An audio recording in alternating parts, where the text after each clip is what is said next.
দেওশাল শিৱথানত পূজা অৰ্চনা কৰি যি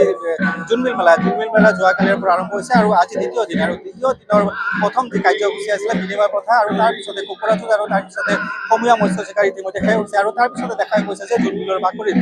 যি সাংস্কৃতিক অনুষ্ঠানসমূহ ইতিমধ্যে পৰিৱেশন কৰা হৈছে আৰু কিছু সময়ৰ পিছতে অসম চৰকাৰৰ ফালৰ পৰা মধ্য অসমৰ যি 21গৰাকী তিৱা ৰজা আছে তিৱা ৰজাক ৰাজভাতা প্ৰদান কৰিব আৰু ইতিমধ্যে মঞ্চত যি মধ্য অসমৰ যি 21গৰাকী তিৱা ৰজা দীপসিং দেওৰজা গোভা দেওৰজা দীপসিং দেওৰজাকে আদি কৰি 21গৰাকী তিৱা ৰজা ইতিমধ্যে যি জোনবিলৰ বাকৰিত উপস্থিত হৈছে আমাৰ লগত উপস্থিত আছে ঐতিহাসিক জোনবিলৰ যি গোভা দেওৰজাৰ ৰজা দীপসিং দেওৰজা তেওঁৰ পৰা কিছু কথা জানিব বিচাৰিম আজি অসম চৰকাৰৰ ফালৰ পৰা ৰাজভাতা প্ৰদান কৰিব কি ক'ব অসমৰ মুখ্যমন্ত্ৰী ডাক্তৰ হিমন্ত বিশ্ব শৰ্মালৈ ধন্যবাদ জ্ঞাপন কৰিছোঁ কাৰণ আমাৰ 21গৰাকী ৰজালৈ ৰাজভাতা প্ৰদানৰ কাৰণে মানে কি কয় ধন্যবাদ জনাইছোঁ আৰু হয় নিশ্চয়কৈ যি মধ্য অসমৰ যি 21গৰাকী তিৱা ৰজা আছে এই তিৱা ৰজাক আজি কিছু সময়ৰ পিছতে মন্ত্ৰী পীযুষ হাজৰিকা উপস্থিত হ'বহি আৰু তাৰপিছতে যি মধ্য অসমৰ 21গৰাকী তিৱা ৰজা আছে তিৱা ৰজাক ৰাজভাতা প্ৰদান কৰিব আমাৰ লগত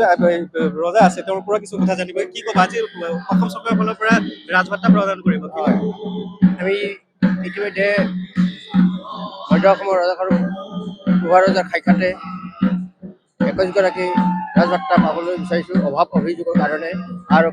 পৰম্পৰা নীতি নিয়মবিলাক চলাবৰ কাৰণে তেখেতলোকে আগুৱাই আহিছে আৰু আমি একতা হৈ এই মেলাখন সম্পূৰ্ণ ইতিহাসৰ মতে চলাই আহিছোঁ বৰ্তমানলৈকে চলি আছে আমাৰ ৰজাসকল এই বিনিময় প্ৰথা বিৰল আচলতে বিশ্বৰ বাবে আমাৰ পাহাৰ পৰ্বতৰ ফলাই নগৰে মিলি এই বিনিময় প্ৰথাটো আপ ডাউন কৰে ফলাফলি কৰে এই ফলাফলিৰ কাৰণে আমি পূৰ্বপুৰুষৰ পৰাই নীতি নিয়ম এই পাহাৰ পৰ্বতৰ পৰা লেনদেন এক হৈ আছোঁ আৰু আজি অসম চৰকাৰৰ ফালৰ পৰাই 21গৰাকী মধ্য অসমৰ তিৱা ৰজাক ৰাজভাতা প্ৰদান কৰিব কি ক'ব কেনেকুৱা অনুভৱ অনুভৱটো সঁচাই ভালে লাগিছে কাৰণ আহিব দিব আৰু আমি এনেকৈ বছৰে জোনবিল মেলা আমি অনুষ্ঠিত কৰি যাম সেইটোৱে ক'ব বিচাৰিছোঁ আৰু যিটো আমাৰ মুদ্ৰাবিহীন যিটো বিনিময় প্ৰথা সেইটো আমাৰ সৰ্বজন বিদিত আৰু এইটো বিশ্বৰ দৰবাৰত এনেকুৱা ক'তো নাই এই কেৱল জোনবিলতহে আছে আমি গতিকে এই পৰম্পৰাটো আমি সদায় ধৰি ৰাখিব চেষ্টা কৰিম তিনিদিনীয়া বৰ্ণাঢ্য কাৰ্যসূচী যোৱাকালিৰ পৰা আৰম্ভ হৈছিলে জোনবিল মেলা আৰু জোনবিল মেলাৰ আজি দ্বিতীয় দিন আৰু দ্বিতীয় দিনৰ কাৰ্যসূচী দেখা গৈছে মধ্য অসমৰ যি 21গৰাকী তিৱা ৰজাক অসম চৰকাৰৰ ফালৰ পৰা ৰাজভাতা প্ৰদান কৰিব আমাৰ লগত তিৱা ছাত্ৰ সন্থাৰ বিষয়ববী আছে তেওঁলোকৰ পৰা কিছু কথা জানিব বিচাৰিম জোনবিল মেলা কেনেকুৱা অনুভৱ গোভা দেওৰজা যি ঐতিহাসিক জোনবিল মেলা আজি জোনবিলৰ দ্বিতীয়টো দিন আৰু এই জোনবিল মেলাতে যি পৰম্পৰা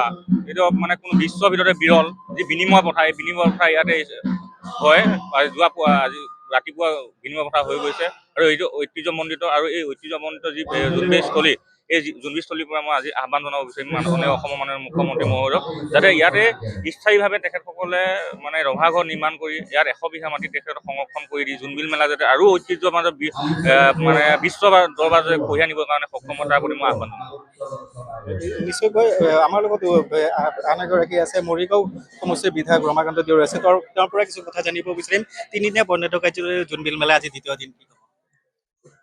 আজি দ্বিতীয় দিনে কাৰ্যসূচী মুকলি মেলা এই জোনবিল মেলাত আমাৰ ৰাজদৰবাৰ ৰজাসকলক আমন্ত্ৰণ জনাই তেওঁলোকক ৰাজভতা পৰম্পৰাগতভাৱে ৰাজভতাৰ যিটো প্ৰথা সেই ৰাজভতা দিয়া ব্যৱস্থা কৰিছে আৰু এই জোনবিল মেলা ঐতিহ্য ইয়াৰ তাৎপৰ্যৰ বিষয়ে আপোনালোকে বিভিন্ন জনক লৈছে মই সেই তাৎপৰ্যৰ বিষয়ে নকওঁ আজি মুকলি সভাত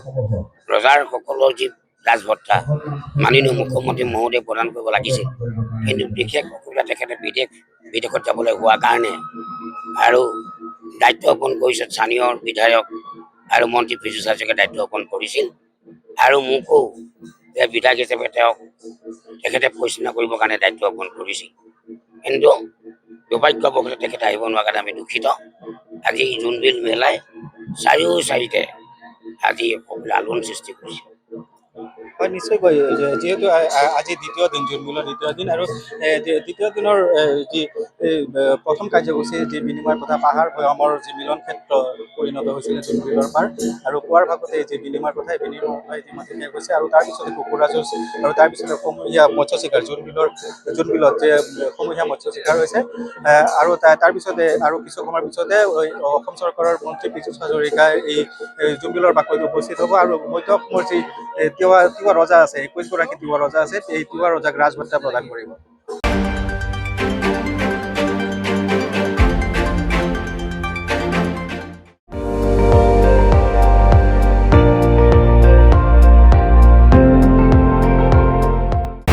আপুনি চাই আছে ND24